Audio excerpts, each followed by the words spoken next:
Why is communication in person so important? I ask this question because of my position in life. As a young adult, I'm searching for opportunities. I'm trying to get the next big fish, so to say.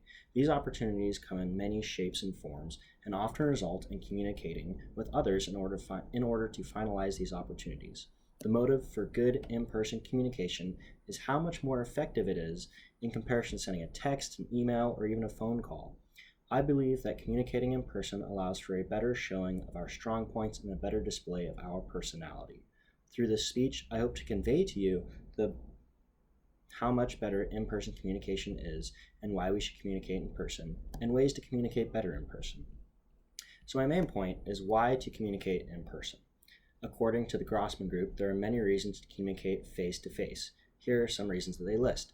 It demonstrates importance. It shows that you're going to show up, you're going to say hi, you're going to shake that person's hand.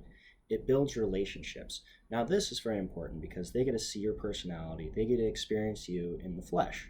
It's immediate feedback that you can get as well. This is like emotional awareness. You can kind of gauge your audience. You can sort of adjust on the fly. You can see if they shake at that, if they like that, if they don't. And it also enhances trust. It builds trust in between you and whoever you're communicating with.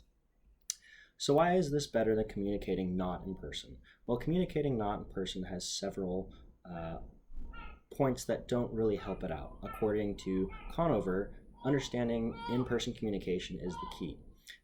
Some of the drawbacks are that a text, email, even a phone call allows for misinterpretation.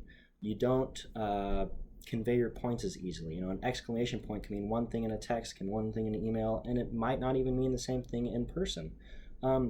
There's not as much voice when you're communicating in person, or not in person, and it's not as personable. So ways to improve in-person communication. The entrepreneur had several suggestions for how to improve. They said ask for honest feedback, engage the audience in your discussion, and repeat your key points. Maybe even do a practice run. On my conclusion, I think in-person communication is the best way to communicate when trying to get a point across or trying to convey a complicated message. It allows for you to engage your audience and allows you to understand their reactions, and it builds a relationship. While it isn't always the easiest, quickest, or most convenient way to communicate in today's world, it is the most effective for difficult conversations.